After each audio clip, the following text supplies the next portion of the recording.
أعوذ بالله من الشيطان الرجيم بسم الله الرحمن الرحيم فانطلقا حتى إذا ركبا في السفينة خرقها قال أخرقتها لتغرق أهلها لقد جئت شيئا إمرا۔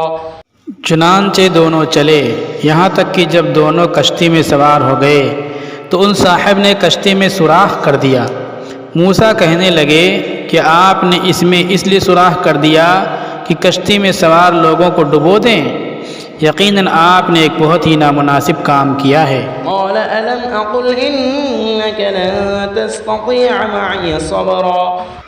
انہوں نے کہا کیا میں نے نہیں کہا تھا کہ آپ میرے ساتھ رہ کر صبر نہیں کر سکیں گے؟ قال لا تؤاخذني بما نسيت ولا ترهقني من أمري عسرا۔ موسیٰ نے کہا مجھ سے جو بھول ہو گئی اس پر میری گرفت نہ کیجیے اور میرے کام کو زیادہ مشکل نہ بنائیے۔ فانطلقا حتى إذا لقيا غلاما فقتله قال أقتلت نفسا زكية بغير نفس لقد جئت شيئا نكرا۔ وہ دونوں پھر روانہ ہو گئے یہاں تک کہ ان کی ملاقات ایک لڑکے سے ہوئی تو ان صاحب نے اسے قتل کر ڈالا۔ موسیٰ بول اٹھے ارے آپ نے ایک پاکیزہ جان کو ہلاک کر دیا جبکہ اس نے کسی کی جان نہیں لی تھی جس کا بدلہ اس سے لیا جائے، یہ تو آپ نے بہت ہی برا کام کیا۔ قال ألم أقل لك إنك لن تستطيع معي صبرا۔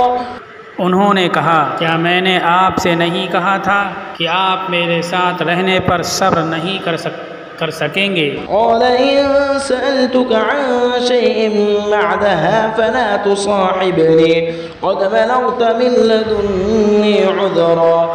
موسیٰ بولے اگر اب میں آپ سے کوئی بات پوچھوں تو آپ مجھے اپنے ساتھ نہ رکھیے، یقیناً آپ میری طرف سے عذر کی حد کو پہنچ گئے ہیں۔ فانطلقا حتى إذا أتيا أهل قرية استطعما أهلها فأبوا أن يضيفوهما فوجدا فيها جدارا يريد أن ينقض فأقامه قال لو شئت لاتخذت عليه أجرا۔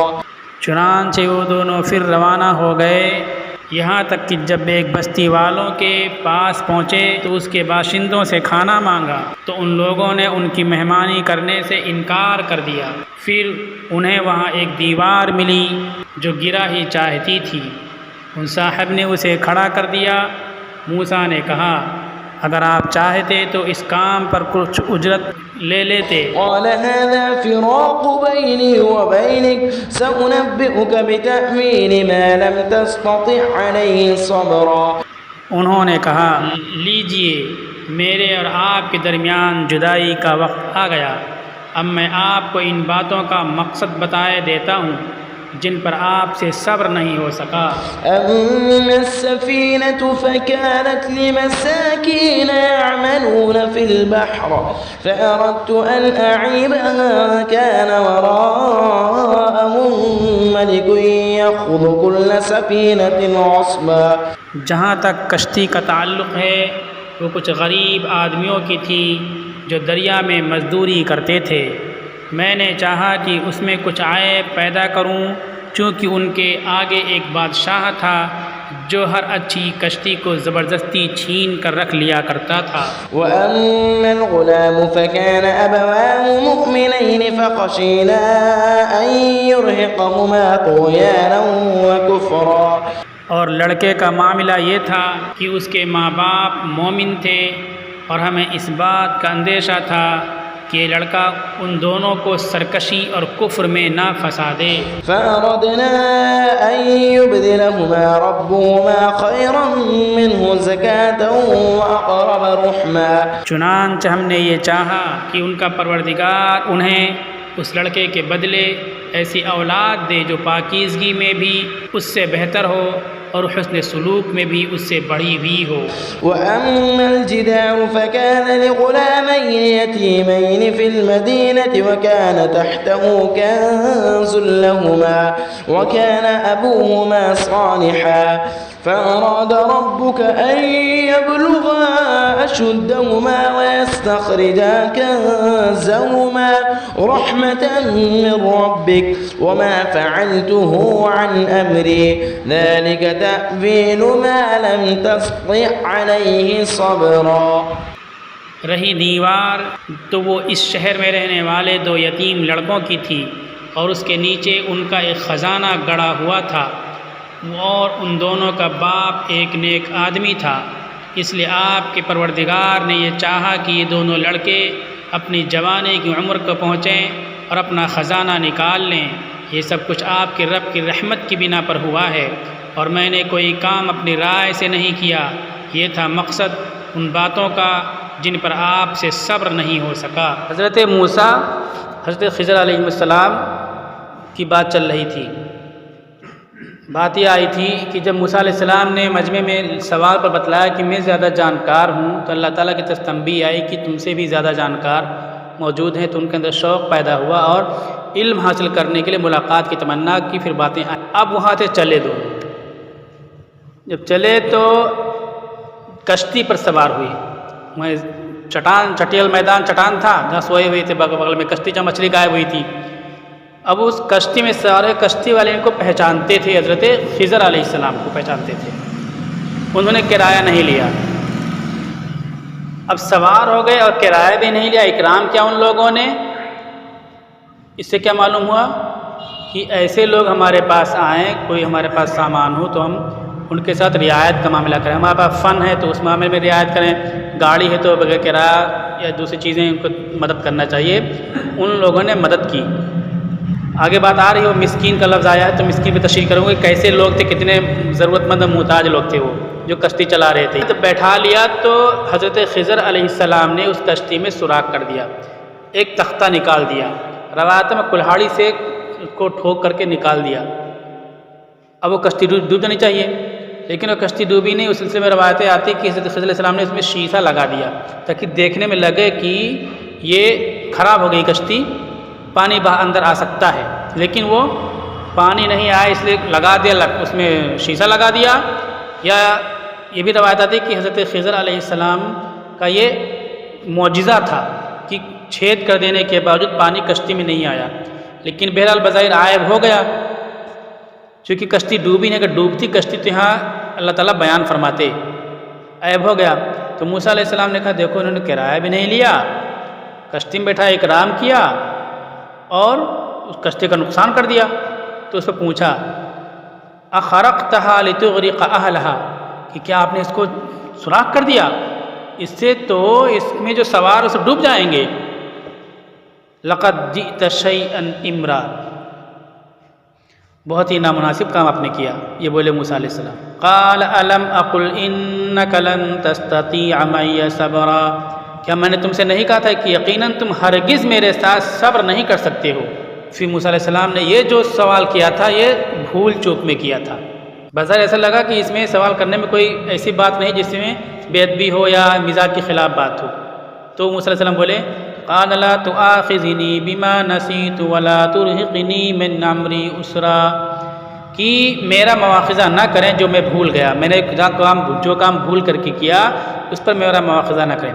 شریعت میں وہ کام جو عبادتوں کی قبیل سے ہوں اس پر اگر بھول ہو جائے تو اللہ تعالیٰ کی طرف سے مواخذہ اس پر نہیں ہے۔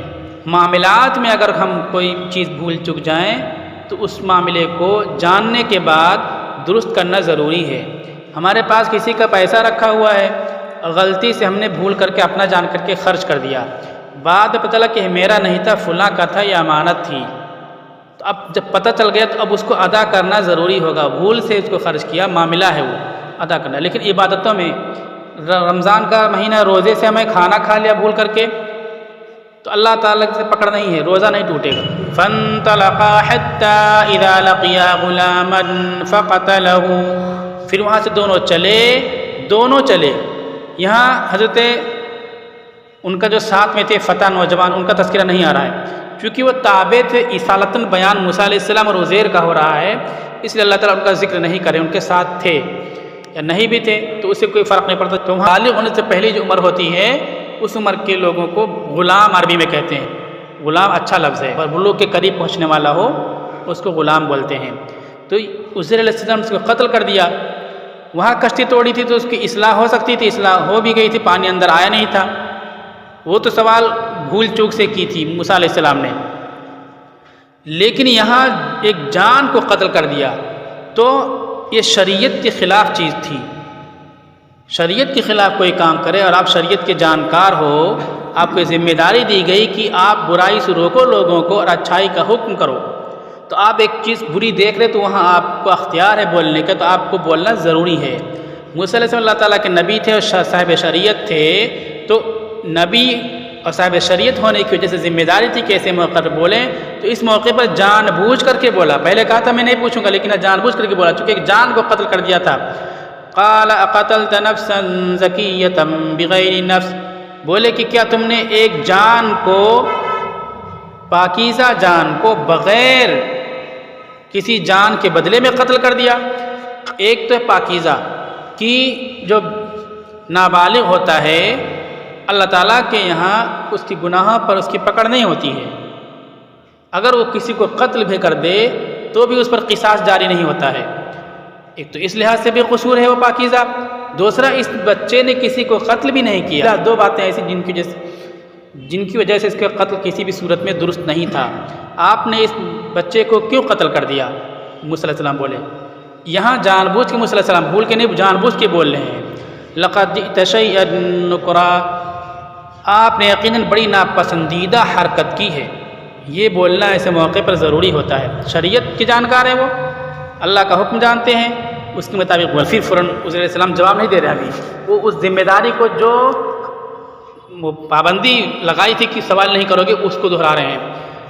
بولے کہ کیا میں نے تم سے نہیں کہا تھا کہ یقیناً تم میرے ساتھ صبر نہیں کر پاؤ گے؟ پھر موسیٰ علیہ السلام کہتے ہیں قال ان سألتك عن شيء بعدها فلا تصاحبني، بولے اگر میں کسی چیز کے بارے میں آپ سے اس کے بعد سوال کروں تو آپ مجھے اپنے ساتھ مت رکھنا۔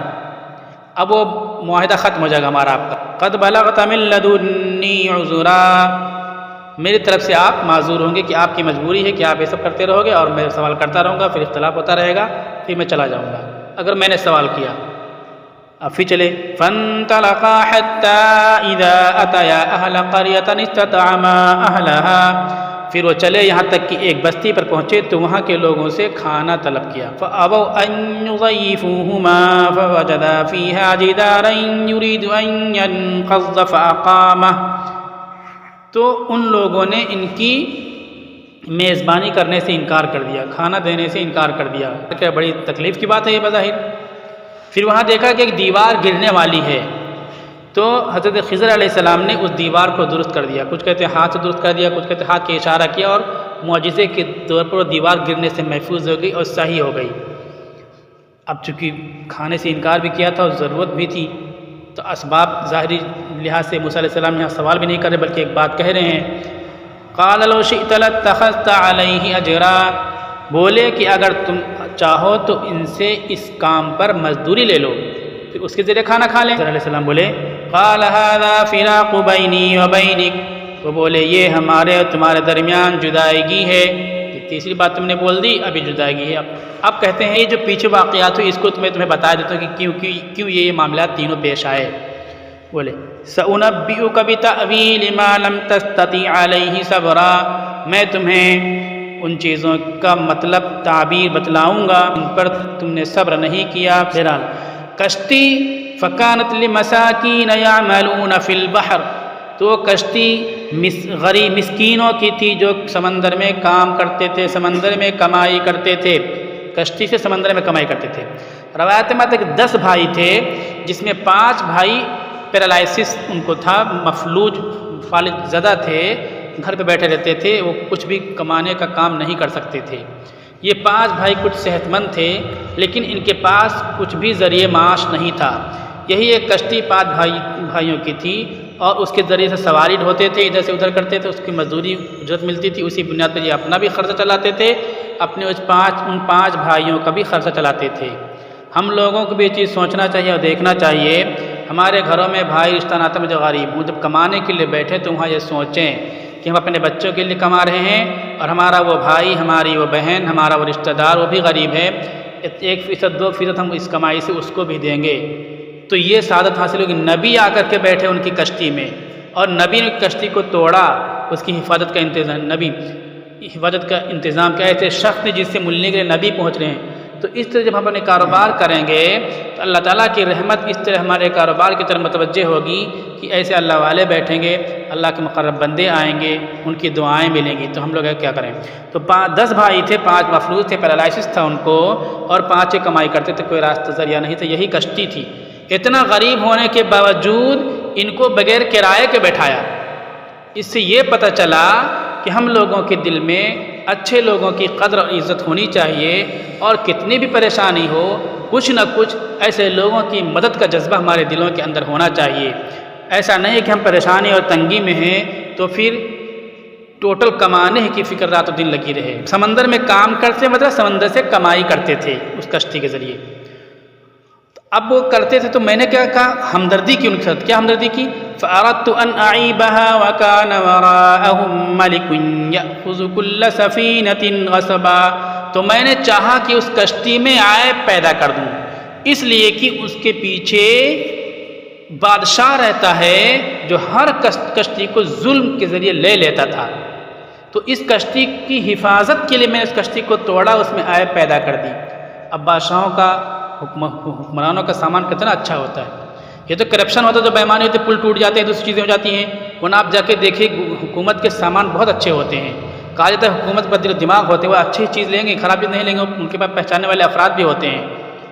تو اب وہ غصب کر کے لینا چاہیں گے، دیکھیں گے یار اس میں پترا پٹیا ٹوٹا ہوا ہے، اس کا لکڑی ٹوٹی ہوئی ہے، تو چھوڑ دیں گے، یہ چھوٹ جائے تاکہ کمائی ان کی چلتی رہے، کام چلتا رہے، میں نے اس لیے اس کشتی میں عیب پیدا کیا تھا۔ تو یہ سمجھو کہ ان کے لیے ہم نے رحم کا معاملہ کیا، ان کی مدد کی ہے ہم نے توڑ کر کے کشتی کو۔ یہ بات ہوگی پہلی بات۔ اب دوسری بات آ گئی، وَأَمَّا الْغُلَامُ فَكَانَ أَبَوَاهُ مُؤْمِنَيْنِ فَخَشِينَا أَن يُرْهِقَهُمَا طُغْيَانًا وَكُفْرًا، کہ بہرحال لڑکا تو اس کے ماں باپ جو تھے ایمان والے تھے، میں ڈرا کہ یہ زندہ رہے گا، بدمعاشی شرارت کرتا رہے گا، تو اس کی محبت میں ماں باپ دین میں کمزور ہو جائیں گے اور اس کے ڈگر پہ چلنے لگیں گے، ہو سکتا ہے کفر کی طرف چلے جائیں، یا زبردستی یہ کفر کے کام ماں باپ سے نہ کرانے لگے۔ ایسا ہوتا ہے، جن اولادوں کی صحیح تربیت نہیں ہوتی ہے وہ اولادیں اس طرح ماں باپ کے لیے مصیبت بن جاتی ہیں راحت کے بجائے۔ یہ مصیبت بننے والا بچہ تھا، اس لیے میں نے اس کو قتل کر دیا، اور اس قتل کے بعد ہم نے چاہا کہ اللہ تعالیٰ پروردگار اس سے بہتر بچہ ان ماں باپ کو دے دے جو پاکیزہ زندگی گزارنے والا ہو، وہ اقرب رحمہ، اور خوب رحم کرنے والا، خوب محبت کرنے والا اپنے ماں باپ کے ساتھ ہو۔ اب یہ قتل ہو گیا، دوسری اولاد ان کو ملے گی، اور وہ اولاد ایمان پر بھی باقی رکھنے کا ذریعہ بنے گی، اور ان کے ساتھ نرمی اور محبت کا بھی معاملہ کرے گی، اس لیے ہم نے اس کو قتل کیا۔ بہرحال دیوار فَكَانَ الْغُلَامَيْنِ يَتِيمَيْنِ فِي الْمَدِينَةِ، کہ وہ دیوار اس شہر میں 2 یتیم بچوں کی تھی، وَكَانَ تَحْتَهُ كَنْزٌ لَهُمَا، اور اس دیوار کے نیچے خزانہ تھا۔ حضرت مفتی شفیع صاحب نے کسی کتاب کے حوالے سے لکھا ہے کہ اس میں سونے کی تختی تھی بڑی، اس تختی پر کچھ ہدایتیں لکھی ہوئی تھیں، سونے کی تختی کی قیمت اور پہ ہدایتیں لکھی ہوئی چیزیں، سماج کی اصلاح کے لیے، سماج کو جوڑنے کے لیے، تربیت کا ذریعہ، تو دونوں سماجی لحاظ سے بھی مفید اور مادی لحاظ سے بھی مفید تھی وہ چیزیں، اس کے نیچے تھی۔ اور یہ بچے یتیم تھے، ان کا کوئی سہارا نہیں، تو اس لیے ہم نے اس کی دیوار کو صحیح کیا۔ وَكَانَ أَبُوهُمَا صَالِحًا، اور ان دونوں کے باپ نیک تھے، باپ نیک تھے، اس لیے ان کی ان اولادوں کے ساتھ ہم نے یہ معاملہ کیا کہ ان کا خزانہ باقی رہ جائے، ان کا خزانہ ضائع نہ ہونے پائے۔ اس سے پتہ چلا کہ نیک لوگوں کی اولادوں کے ساتھ ہم کو محبت کرنا چاہیے، ان کی فکر کرنی چاہیے، ان کا خیال رکھنا چاہیے۔ یہ بہت اہم اور بہت بڑی بات ہے، اس سلسلے میں بہت کوتاہی ہوتی ہے۔ لاک ڈاؤن لگا، مدرسے بند ہو گئے، مسجدیں بند ہو گئیں، بہت سے مدرسوں میں مدرسین کو تنخواہیں نہیں دی گئیں، بہت سی مسجدوں میں اماموں کو تنخواہیں نہیں دی گئیں۔ مدرسوں کا مقصد، مسجدوں کا مقصد ایک یہ ہے کہ دین کے کام ہوں، دین کی اشاعت ہو، اسی طرح ایک مقصد دین کی حفاظت ہے۔ اگر مدرسوں میں عمارت کا چندہ لا سکتے ہو حفاظت کے لیے، دین کی حفاظت کے لیے، اسی طرح اس پیسے کو تنخواہ میں بھی دے سکتے ہو، کچھ بھی نہ پڑھا، یہ مزدوری نہیں ہے امامت اور مدرسوں کی خدمت۔ ان علماء کو تنخواہیں ملتی رہیں گی تو وہ مدرسہ چھوڑ کر کے ٹھیلا نہیں لگائیں گے، دکان نہیں کریں گے، کام کرتے رہیں گے حفاظت۔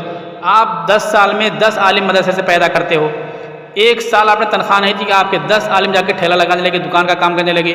15-20 سال مدرسہ پڑھ کر کے آئے تھے، قوم کا کتنا پیسہ لگا تھا، کتنی چیز چلی گئی، ضائع ہو گئی، تو علماء ضائع ہو گئی۔ حفاظت کا کام جاری تھا، لاک ڈاؤن لگا تھا، پھر بھی ان کی خدمت کرنی چاہیے۔ مسئلہ یہ ہے کہ امام اگر مر جائے، انتقال ہو جائے، یا ایسے دینی کام کرنے والے انتقال کر جائیں، تو جو اوقاف سے اور پنچایتوں کی طرف سے تنخواہیں چالو ہوتی ہیں، وہ تنخواہیں ان کی اولاد کو ملتی رہے گی، نابالغ اولاد کو مسئلہ لکھا ہوا ہے یہ، نابالغ اولاد کو اس وقت تک ملتی رہے گی جب تک وہ اولاد بالغ ہو کر کے امامت یا دینی خدمت کا کام نہیں کرتی ہیں اولادیں، بلکہ دوسرے لائن میں چلی جاتی ہیں، کاروبار کے لائن میں، ڈاکٹر انجینئر بن کے اپنا کمانے لگے، وہ دین کی خدمت کی لائن میں نہیں آئے، ملت کے کام میں لائن میں نہیں آئے وہ، تو اب بالغ ہونے کے بعد دوسری لائن میں لگنے کے بعد تنخواہیں روکی جائیں گی، یہ کتابوں میں لکھا ہوا ہے۔ یہاں تو لاک ڈاؤن لگ گیا، وہ زندہ ہیں، بچے بھی زندہ ہیں، ماشاءاللہ دنیا بھر لوگوں کی خدمت لوگوں نے کی ہے، لیکن علماء کو نظر انداز کیا، ان کے اولادوں کو لوگوں نے نظر انداز کیا۔ اپنی کوئی مثال بتانے والی نہیں ہے، شیوخ بڑی بڑی کتابیں پڑھنے والوں سے ملا میں، انہوں نے کہا میں اللہ سے دعا کرتے ہیں اللہ تعالیٰ مجھے مدرسہ چھوڑا دے اور کوئی چھوٹی موٹی مجھے دکان دے دکان کی توفیق عطا فرما دے ہم کو، ہمارے بچے بھی لگتے رہے کھانے کے لیے، اسی طرح مشکلات ہمارے سامنے آئیں۔ یہ باپ نے ایک تھے تو ان کے سامنے حضرت خضر ایسے شخص کھڑے ہیں، ان کی دیوار صحیح کر رہے ہیں، جن کی ملنے کے لیے نبی پہنچے تھے، جن کا ایڈریس اللہ نے بتایا تھا، کن کی خدمت کر رہے ہیں؟ ان بچوں کی جن کے باپ نیک تھے، بچے نیک ہے کہ نہیں نیک ہے الگ بات ہے، ان کے باپ نیک تھے ان کے خزانوں کی حفاظت کے لیے، تو جو لوگ نیک ہوتے ہیں ان کی تو خدمت ہم کو کرنی چاہیے، ان کی اولادوں کی بھی فکر ہم کو کرنی چاہیے۔ فَأَرَادَ رَبُّكَ أَن يَبْلُغَا أَشُدَّهُمَا، تو تمہارے پروردگار نے چاہا کہ وہ دونوں اپنی جوانی کو پہنچ جائیں۔ اشد فتح بولتے جوان کو، اشد کا جو لفظ بولتے ہیں کڑیل جوانی، پوری قوت جس کے اندر آ جائے، یعنی جسمانی طور پر مضبوط ہو جائیں کہ کوئی معاملہ تو سنبھال سکیں اور ذہنی اور دماغی طور پر بھی مضبوط ہو جائیں۔ اس عمر کا جب بچے پہنچ جائیں، پروردگار نے چاہا کہ دیوار میں صحیح کر دوں تاکہ یہ جوانی تک پہنچ جائے، ان کا مال ضائع نہ ہونے پائے۔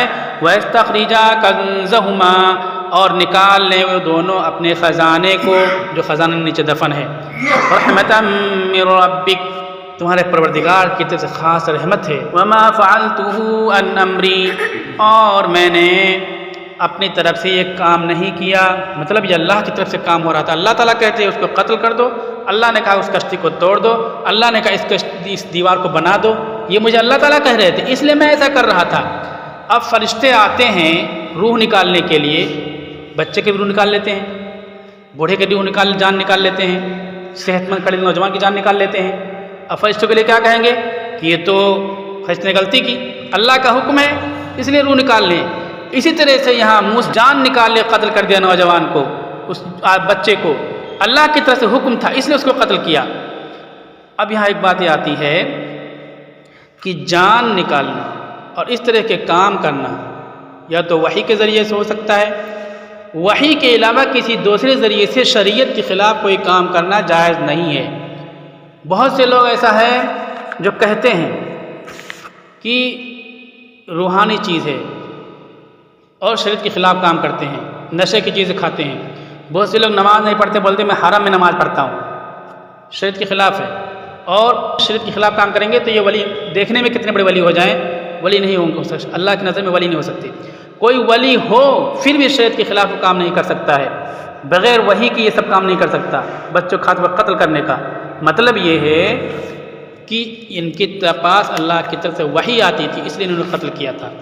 اب دوسرا آدمی کسی کے بارے میں یہ سوچ کر کے کہ بعد میں مجرم بن جائے گا، ابھی سے لوگ قتل کر دو، یہ جائز نہیں اس کے لیے۔ ذَلِكَ تَأْوِيلُ مَا لَمْ تَسْطِع عَلَيْهِ صَبْرًا، یہ ان باتوں کی حقیقت ہے جن پر تم صبر نہیں کر سکے۔ خضر علیہ السلام کے بارے میں ایک بحث اور آتی ہے کہ وہ زندہ ہیں یا فوت ہو گئے۔ مختلف روایتیں ہیں اس سلسلے میں، علماء کا اختلاف، عقیدے سے اس کا کوئی تعلق نہیں، جو مردہ کہتے ہیں ان کا بھی ایمان باقی رہے گا، جو زندہ کہتے ہیں ان کا بھی ایمان باقی رہے گا۔ مختلف روایتیں ہیں زندگی کی بھی، مختلف روایتیں ہیں موت کی بھی۔ رسول اللہ صلی اللہ علیہ وسلم کی وفات کے موقع پر ایک صاحب آئے، مجمع کو چیرتے ہوئے نبی صلی اللہ علیہ وسلم کے پاس کھڑے ہو گئے اور خوب روئے۔ رونے کے بعد فرمایا کہ سنو کہ بڑا محروم وہ شخص ہے جو ثواب سے محروم رہا۔ پھر وہ واپس چلے گئے۔ حضرت ابوبکر صدیق رضی اللہ تعالیٰ عنہ نے فرمایا کہ یہ حضرت خضر علیہ السلام تھے۔ اسی طرح سے ایک دعا حضرت علی رضی اللہ تعالیٰ عنہ نے سکھلائی ہے، اور وہ فرمایا کہ حضرت خضر علیہ السلام سے ملاقات ہوئی، انہوں نے ہم کو یہ دعا بتلائی ہے۔ یہی بات حضرت عمر رضی اللہ تعالیٰ عنہ نے وہی دعا جو حضرت علی نے نقل کی، حضرت عمر رضی اللہ تعالیٰ عنہ نقل فرماتے ہیں اور کہتے ہیں کہ یہ دعا ہم کو حضرت خضر رضی اللہ تعالیٰ عنہ نے سکھلائی ہے۔ تو ان باتوں سے معلوم ہوتا ہے کہ حضرت خضر السلام زندہ ہیں۔ بعض روایتوں میں آتا ہے کہ وفات ہو چکی ہے، لیکن روح ان کی کبھی دنیا میں آ جاتی ہے اور انسانی شکل میں متشکل ہو جاتی ہے۔ آپ زندہ مانیں یا مردہ مانیں، اس سے عقیدے پہ کوئی فرق نہیں پڑتا ہے۔ اصل بات جو تھی موسیٰ خضر علیہ السلام کی وہ یہ تھی کہ کوئی بھی اپنے آپ کو علم میں کمپلیٹ نہ سمجھے، بلکہ علم کا تعلق اللہ کی ذات سے ہے۔ اس لیے علم کے بارے میں کوئی اپنے آپ کو یہ نہ کہے کہ میں زیادہ جانکار ہوں، ایک سے بڑھ کر ایک علم والے دنیا میں موجود ہیں۔ موسیٰ علیہ السلام نے وہاں اس مجمع میں صحیح کہا، اس کے باوجود اللہ کی طرف تنبیہ نازل ہوئی کہ دیکھو علم میں تم سے بھی زیادہ جانکار وہاں موجود ہے۔ اور پھر جب معلوم ہو جائے کہ وہاں زیادہ علم ہم کو حاصل ہو سکتا ہے، تو وہاں پہنچنے کے لیے جتنی بھی مشکلات اور پریشانیاں ہوں سب کو ہمیں برداشت کرنا چاہیے اور وہاں جا کر کے علم حاصل کرنا چاہیے۔ علم حاصل کرنے کے لیے شرائط اور معاہدے ہوتے ہیں، قانون و ضابطے ہوتے ہیں، ان کی بھی پابندی لگائی جا سکتی ہے، اس پابندی کا اہتمام بھی کیا جا سکتا ہے، لیکن شریعت کے دائرے میں رہ کر کے۔ شریعت کے خلاف ہوگا تو وہاں پابندی نہیں کی جائے گی اور ایسے مقام پر رہ کر کے علم نہیں حاصل کیا جائے گا۔